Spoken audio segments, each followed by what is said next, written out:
प्यारे साथियों, आप सभी को मेरा प्यार भरा नमस्कार। Study with students YouTube channel पर आप सभी का फिर से स्वागत है।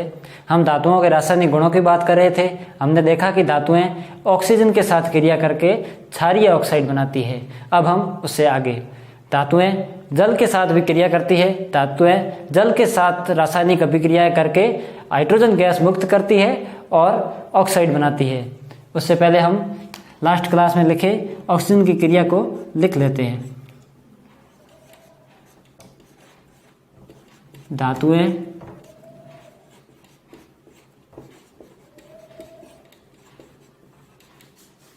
ऑक्सीजन के साथ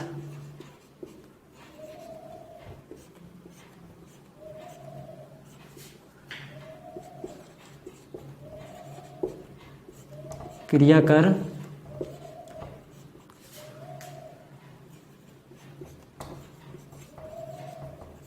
क्षारीय ऑक्साइड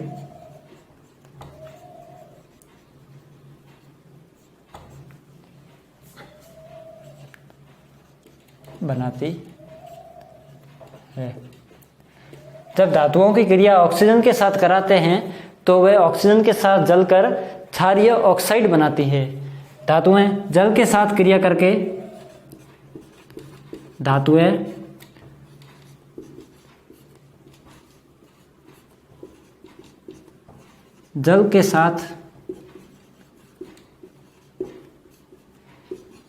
करके हाइड्रोजन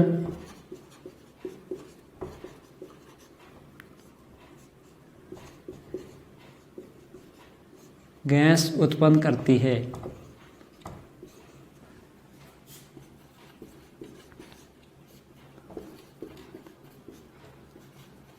तथा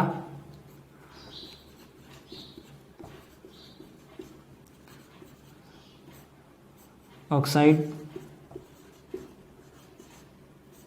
बनाती है। धातुएं जल के साथ क्रिया करती है तो हाइड्रोजन गैस उत्पन्न होती है और ऑक्साइड बनाती है। इसी तरह धातुएं अम्लों के साथ भी क्रिया करती है। जब धातुएं अम्लों के साथ क्रिया करती है तो उसमें भी हाइड्रोजन गैस मुक्त होती है और अम्लों के लवण बनते हैं। धातुएं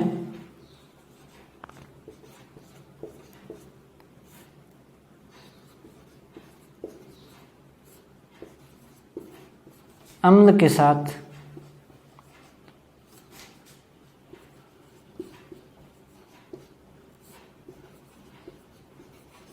क्रिया करके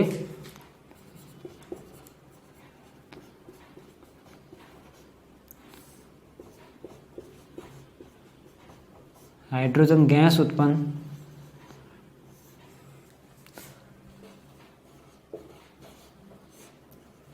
करती है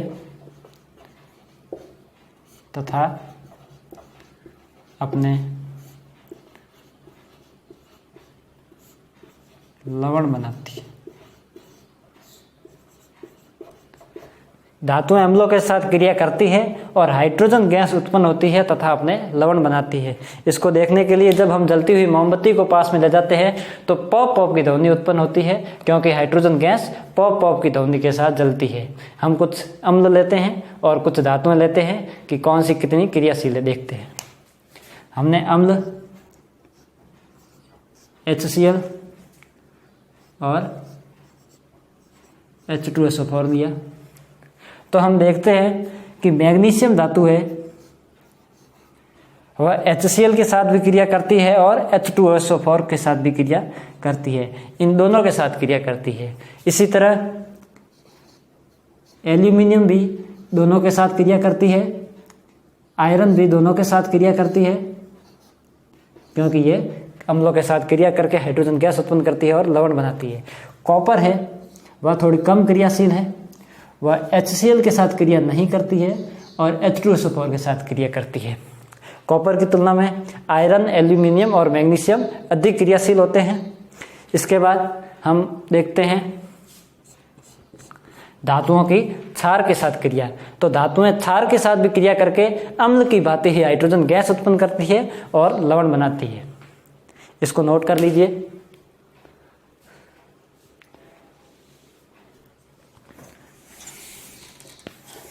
जब धातुएं ऑक्सीजन के साथ क्रिया करती है तो क्षारीय ऑक्साइड बनाती है, जल के साथ क्रिया करके ऑक्साइड बनाती है और हाइड्रोजन गैस उत्पन्न करती है, और अम्ल के साथ क्रिया करके हाइड्रोजन गैस उत्पन्न करके संयम के लवण बनाती है।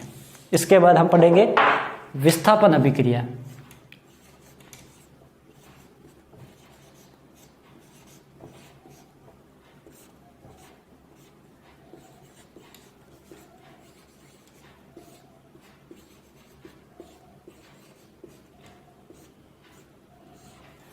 हम जानते हैं सभी धातुएं एक समान नहीं होती, कुछ अधिक क्रियाशील होती है और कुछ कम क्रियाशील होती है।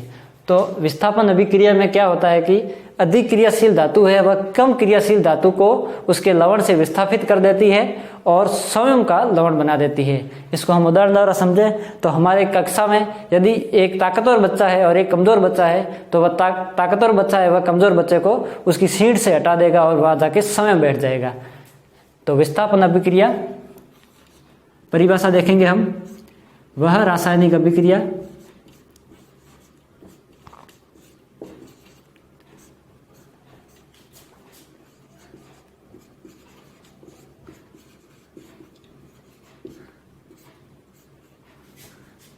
जिसमें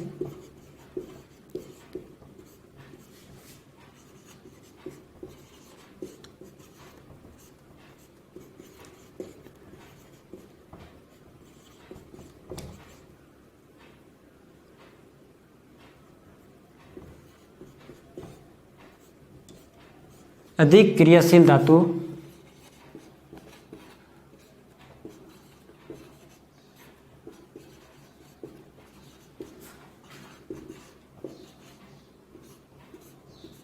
कम क्रियाशील धातु को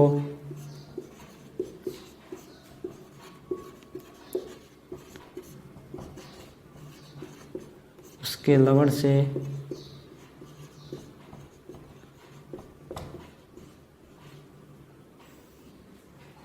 विस्थापित कर देती है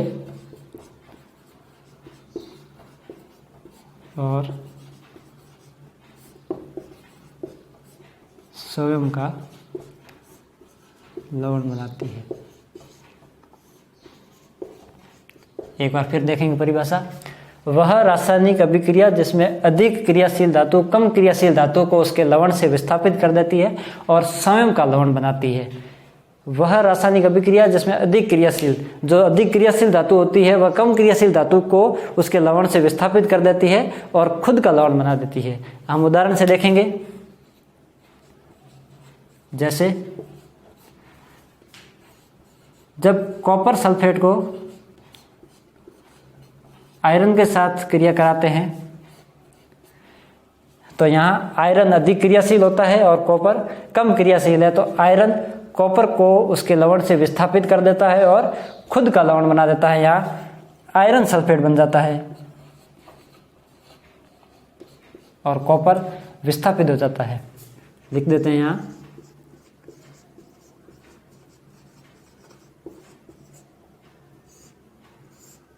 कॉपर सल्फेट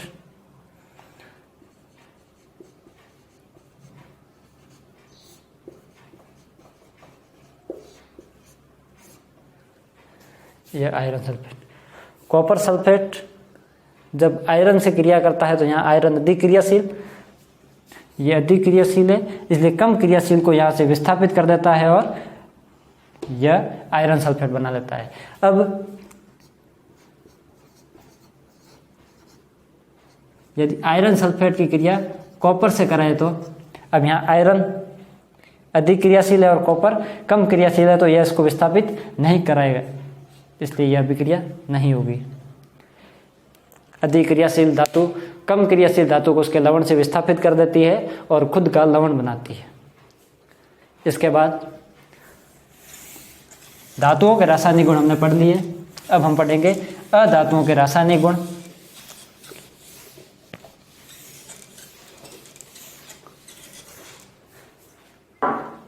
अधातुओं के रासायनिक गुणों में भी हम धातुओं की भांति ही ऑक्सीजन के साथ क्रिया देखेंगे, फिर हम जल के साथ क्रिया देखेंगे, फिर अम्ल व क्षार के साथ क्रिया देखेंगे। तो अधातु होती है वह ऑक्सीजन के साथ धातुओं की भांति ही जलती है और अपने ऑक्साइड बनाती है।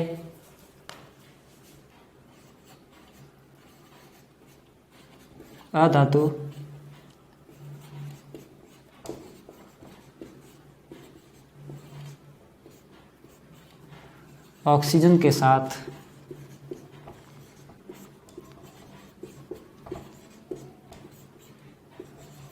क्रिया करके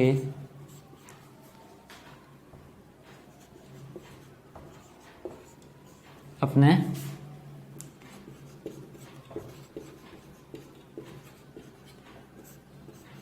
ऑक्साइड बनाती है।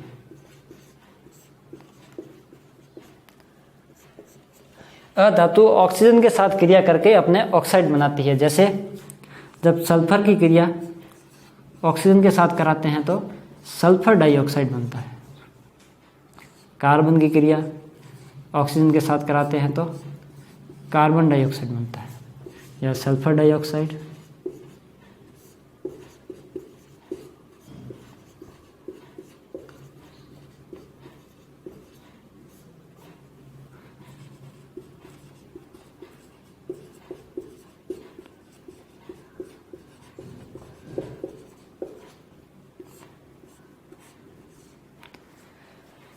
सल्फर की क्रिया ऑक्सीजन के साथ कराते हैं तो उसका ऑक्साइड बना सल्फर डाइऑक्साइड, और कार्बन की क्रिया जब ऑक्सीजन के साथ कराई तो कार्बन का ऑक्साइड कार्बन डाइऑक्साइड बना। अब इसकी प्रकृति यदि हम देखें तो प्रकृति को देखने के लिए हम जब यदि सल्फर डाइऑक्साइड की क्रिया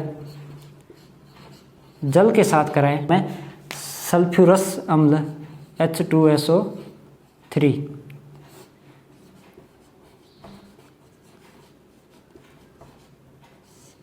सल्फ्यूरस अम्ल, अर्थात जब अधातुओं के ऑक्साइड की क्रिया जल से करवाते हैं तो हमें अम्ल प्राप्त होता है। अर्थात अधातुओं के ऑक्साइड अम्लीय प्रकृति के होते हैं।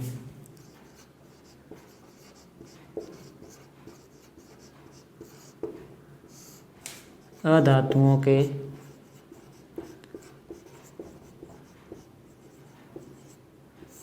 ऑक्साइड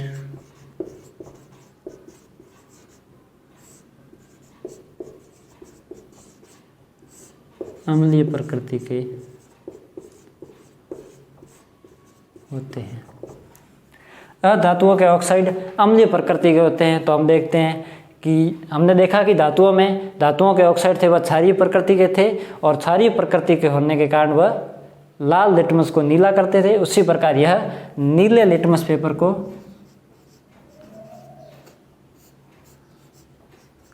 लाल कर देते हैं। अधातुओं के ऑक्साइड अम्लीय प्रकृति के होते हैं और यह नीले लिटमस पेपर को लाल में बदल देते हैं। इसके बाद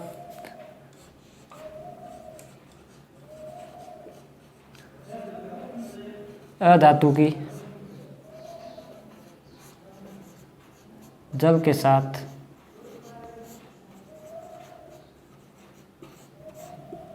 अभिक्रिया। अधातुएं जल के साथ कोई अभिक्रिया नहीं दर्शाती है। फिर अधातु की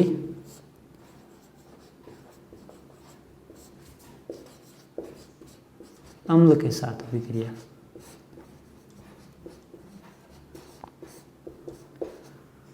अधातुएं अम्लों के साथ भी कोई अभिक्रिया नहीं दर्शाते हैं। सल्फर यह न HCl के साथ क्रिया करता है और न H2SO4 के साथ क्रिया करता है।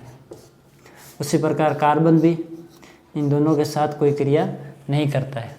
यह अधातुओं के रासायनिक गुण। अधातुएं ऑक्सीजन के साथ क्रिया करके ऑक्साइड बनाती है जो अम्लीय प्रकृति के होते हैं और नीले लिटमस को लाल में बदल देते हैं। अधातुओं की जल के साथ कोई अभिक्रिया नहीं होती और अम्लों के साथ भी कोई अभिक्रिया नहीं होती। अब हम धातु और अधातु के रासायनिक गुणों को एक साथ देख लेते हैं अंतर के रूप में,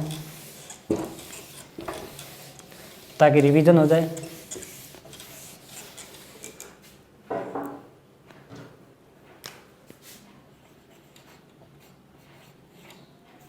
धातु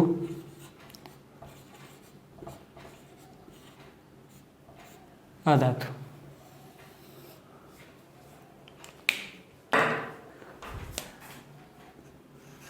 पहला अंतर,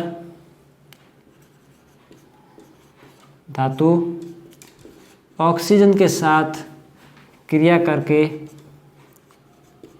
ऑक्साइड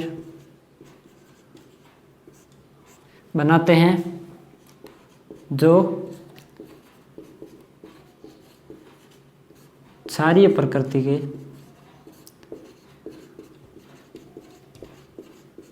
होते हैं तथा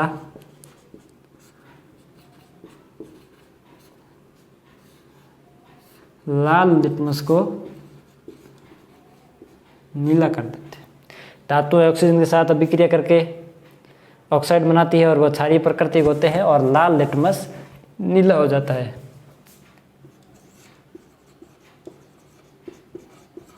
अधातु ऑक्सीजन के साथ क्रिया करके ऑक्साइड बनाते हैं और ये अम्लीय प्रकृति के होते हैं तथा नीले लिटमस को लाल कर देते हैं। दूसरा,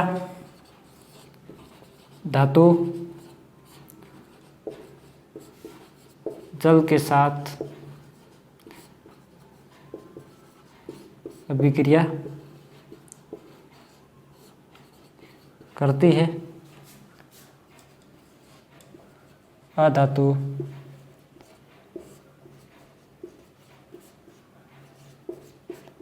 जल के साथ अभिक्रिया नहीं करती। तीसरा पॉइंट, धातु अम्ल के साथ अभिक्रिया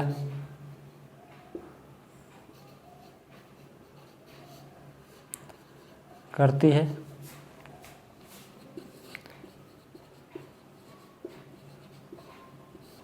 अधातु अम्ल के साथ अभिक्रिया नहीं करती। धातु ऑक्सीजन के साथ अभिक्रिया करके ऑक्साइड बनाते हैं, क्षारीय प्रकृति के होते हैं और लाल लिटमस को नीला कर लेते हैं। अधातु ऑक्सीजन के साथ अभिक्रिया करके ऑक्साइड बनाते हैं जो अम्लीय प्रकृति के होते हैं और नीले लिटमस को लाल कर देते हैं। धातुएं जल के साथ अभिक्रिया करती है, अधातुएं जल के साथ अभिक्रिया नहीं करती। धातुएं अम्ल के साथ अभिक्रिया करती है और अधातु अम्ल के साथ अभिक्रिया नहीं करती। भौतिक गुण हो गए, रासायनिक गुण हो गए। अब धातुओं और अधातुओं के उपयोग।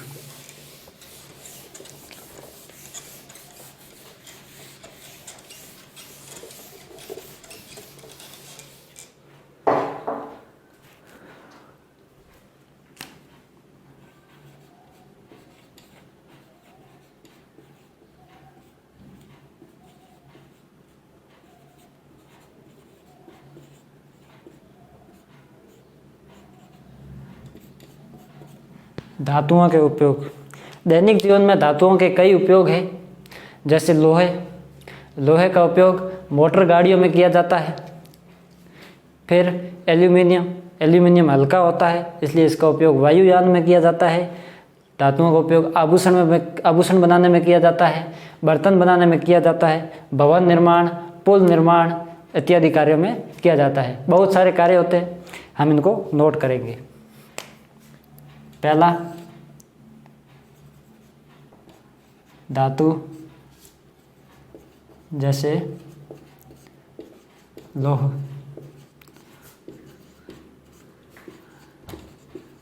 का उपयोग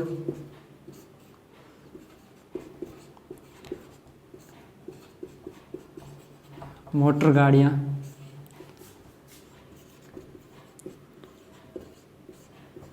बनाने में किया जाता है। मोटर गाड़ियाँ जैसे ट्रक, बस वगैरह। दूसरा, धातु जैसे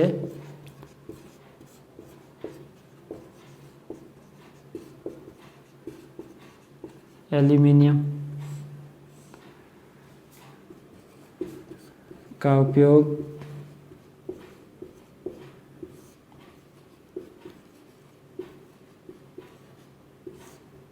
वायुयान बनाने में किया जाता है। तीसरा,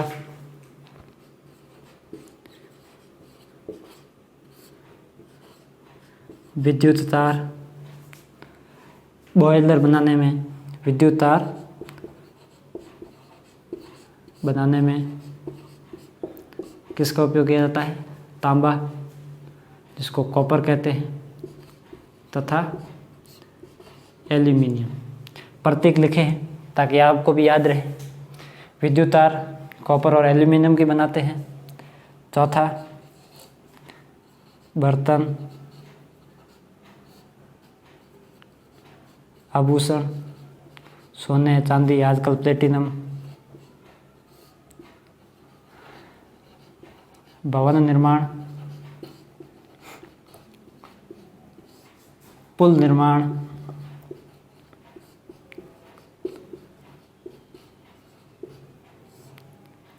भवन निर्माण और पुल निर्माण में इस्पात का उपयोग किया जाता है। उसके बाद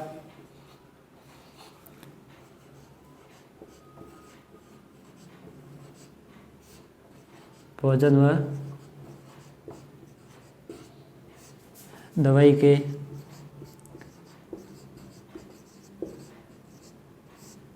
पैकेट बनाने में, भोजन और दवाई के पैकेट बनाने में, महत्वपूर्ण सवाल है, परीक्षा में भी आ सकता है। भोजन और दवाई के पैकेट बनाने में एल्यूमिनियम की पन्नी का उपयोग किया जाता है। इसका उपयोग क्यों करते हैं? क्योंकि एल्यूमिनियम की पन्नी है वह धातु है और धातु की क्रिया जब ऑक्सीजन के साथ होती है तो ऑक्साइड बनाते हैं, और इसमें जो ऑक्साइड की प्रकृति है वह क्षारीय है, जो हमारे स्वास्थ्य के लिए सही है। क्यों? यदि ऑक्साइड की प्रकृति यदि अम्लीय होती तो अम्ल हमारे शरीर के लिए सही नहीं है। इसलिए एल्यूमिनियम की पन्नी का उपयोग भोजन और दवाई के पैकेट बनाने में करते हैं। धातुओं के कुछ उपयोग देख लिए हमने, और भी उपयोग है, आगे पढ़ेंगे, पर अभी इतना ही। अब हम देखेंगे अधातुओं के उपयोग।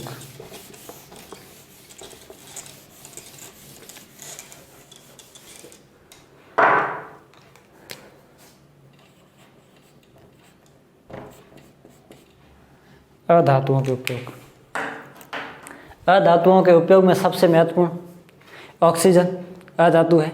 ऑक्सीजन का उपयोग सभी जानते हैं श्वसन क्रिया में, श्वसन लेने में सबसे ज़रूरी ऑक्सीजन है। ऑक्सीजन के बाद दूसरा हम नाइट्रोजन और हाइड्रोजन की बात कर लेते हैं। नाइट्रोजन और हाइड्रोजन का उपयोग उर्वरक बनाने में किया जाता है। उसके बाद क्लोरीन का उपयोग जल के शुद्धिकरण में किया जाता है। और भी कई उपयोग हैं। आयोडीन का उपयोग आयोडीन टिंचर बनाने में किया जाता है। नोट करेंगे हम। पहला ऑक्सीजन लिख देते हैं। ऑक्सीजन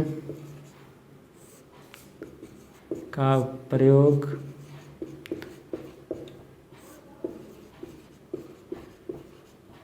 श्वसन में। दूसरा नाइट्रोजन व हाइड्रोजन का प्रयोग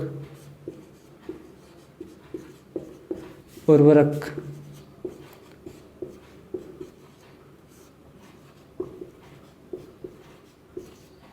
बनाने में। तीसरा क्लोरीन का उपयोग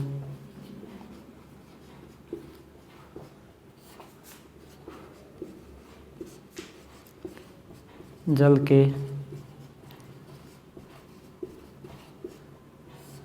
शुद्धिकरण में, कीटनाशकों में भी किया जाता है। चौथा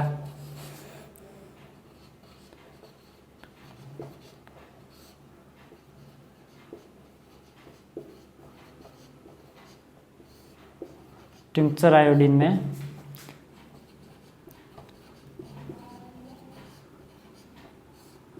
आयोडीन का उपयोग किया जाता है एंटीबायोटिक बनाने में। और भी कुछ उदाहरण होते हैं। दैनिक जीवन में कई उपयोग है। तो भौतिक गुण के बाद रासायनिक गुण के बाद धातुओं और अधातुओं के उपयोग। इसके बाद हम एक दो परिभाषा देख लेते हैं।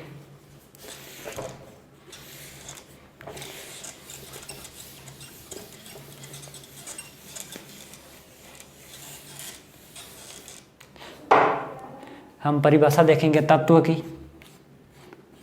महत्वपूर्ण है। क्या होते हैं तत्व? तत्व वे पदार्थ है जिसको रासायनिक क्रिया या विद्युत द्वारा या गर्म करके ठंडा करके किसी भी प्रकार से और अधिक छोटे टुकड़ों में विभाजित नहीं किया जा सकता, वही तत्व है। तत्व वे पदार्थ जिनको रासायनिक अभिक्रिया द्वारा, विद्युत द्वारा गर्म करके या ठंडा करके किसी भी प्रकार से विभाजित नहीं किया जा सकता। महत्वपूर्ण परिभाषा है बहुत ही। वे पदार्थ जिनको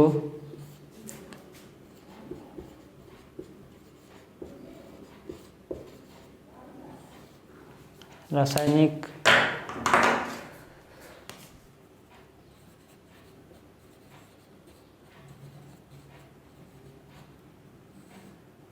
अभिक्रिया द्वारा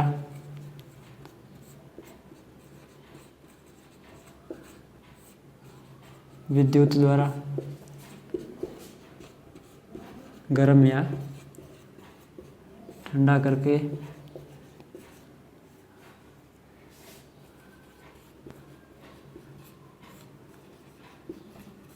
किसी भी प्रकार से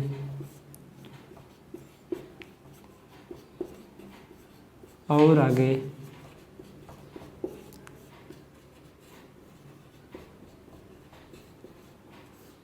विभाजित नहीं किया जा सकता। वे पदार्थ जिनको रासायनिक अभिक्रिया द्वारा, विद्युत द्वारा गर्म करके ठंडा करके किसी भी प्रकार से विभाजित नहीं किया जा सकता, उनको तत्व कहते हैं। तत्व बहुत होते हैं, उसमें धातुओं को हमने देख लिया, अधातुओं को देख लिया। एक और चीज़ होती है उपधातु। अभी हमारे सिलेबस में इस पर विस्तार से नहीं है, फिर भी हम इसको थोड़ी देख लेते हैं। उपधातु क्या होता है? उपधातु वह होता है जिसमें धातु और अधातु दोनों के गुण विद्यमान हो। धातु व अधातु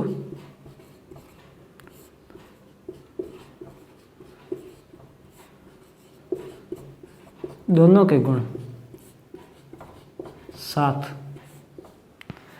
यदि धातु और अधातु, जिन पदार्थों में धातु और अधातु दोनों के गुण विद्यमान होते हैं, वे उपधातु होते हैं। इसके बाद हम एक दो सवाल देख लेते हैं। महत्वपूर्ण बात पाठ की हो चुकी है, अब एक दो सवाल देख लेते हैं। एक सवाल है,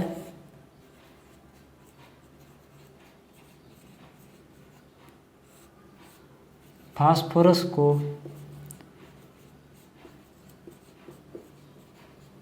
जल के साथ क्यों रखा जाता है? फास्फोरस अधातु होती है, इसको जल के साथ क्यों रखा जाता है?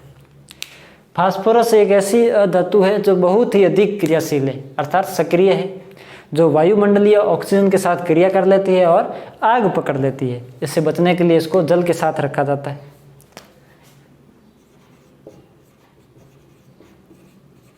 फास्फोरस अधातु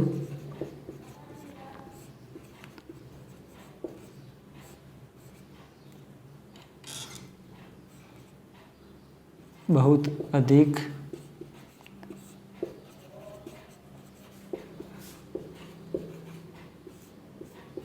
क्रियाशील होती है। इसको खुला रखते हैं। फास्फोरस धातु बहुत अधिक क्रियाशील होती है, जो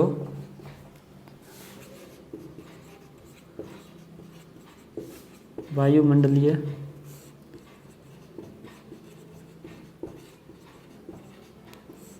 ऑक्सीजन के साथ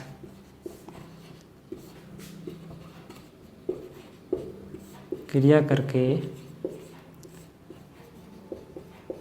आग पकड़ लेती है।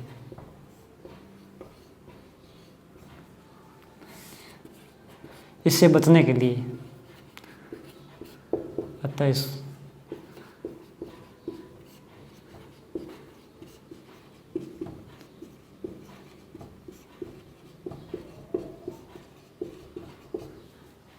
फास्फोरस अधातु बहुत अधिक क्रियाशील होती है जो वायुमंडलीय ऑक्सीजन के साथ क्रिया करके आग पकड़ देती है। इसे जल में रखा जाता है, अतः इसे जल में रखा जाता है।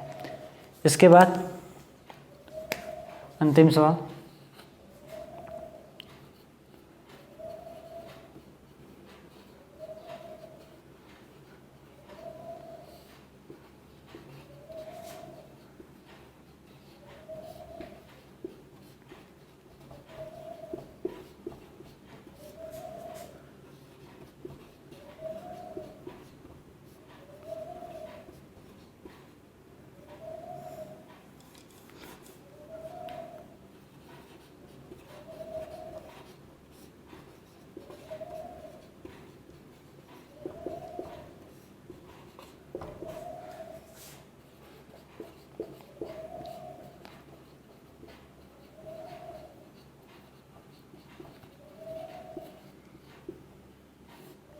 एल्यूमिनियम की पन्नी का उपयोग भोजन की पैकिंग में होता है, समझिए।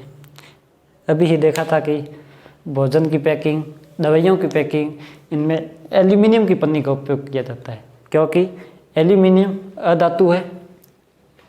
एल्यूमिनियम धातु है और धातु ऑक्सीजन के साथ क्रिया करके क्षारीय ऑक्साइड बनाती है और क्षार हमारे शरीर के लिए सही होते हैं और अम्ल सही नहीं रहते, इसलिए एल्यूमिनियम की पन्नी का उपयोग भोजन की पैकिंग में बनाया जाता है।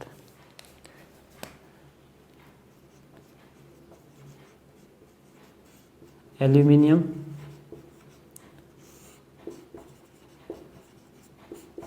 धातु, एल्यूमिनियम की पन्नी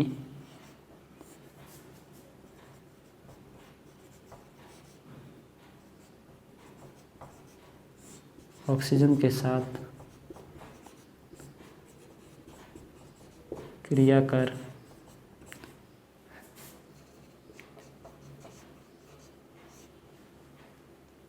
क्षारीय ऑक्साइड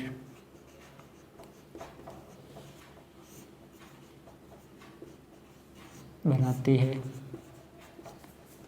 जो हमारे शरीर को नुकसान नहीं पहुंचाते।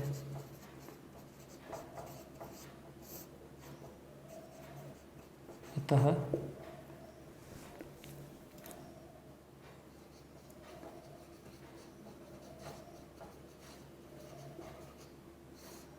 एल्यूमिनियम की पन्नी का उपयोग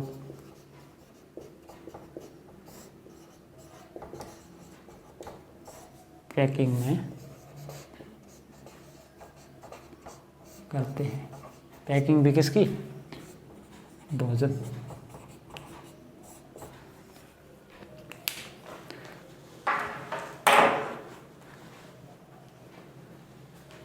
एल्यूमिनियम की पन्नी का उपयोग भोजन की पैकिंग में होता है, समझाइए। एल्यूमिनियम धातु की पन्नी ऑक्सीजन के साथ क्रिया करके क्षारीय ऑक्साइड बनाती है जो हमारे शरीर को नुकसान नहीं पहुंचाते और अतः एल्यूमिनियम की पन्नी का उपयोग भोजन पैकिंग में करते हैं। हमने धातु और अधातु का पाठ यहाँ पूरा है। धातु और अधातु में हमने उनके भौतिक गुणों को देखा, रासायनिक गुणों को देखा, उनके उपयोग देखे, कुछ सूत्र भी देखे थे, कुछ रासायनिक अभिक्रियाएं भी देखी थी और 1-2 सवाल भी किए। आशा है वीडियो पसंद आया होगा। यदि वीडियो पसंद आया तो उसे शेयर करें और चैनल को ज़रूर सब्सक्राइब करें। धन्यवाद।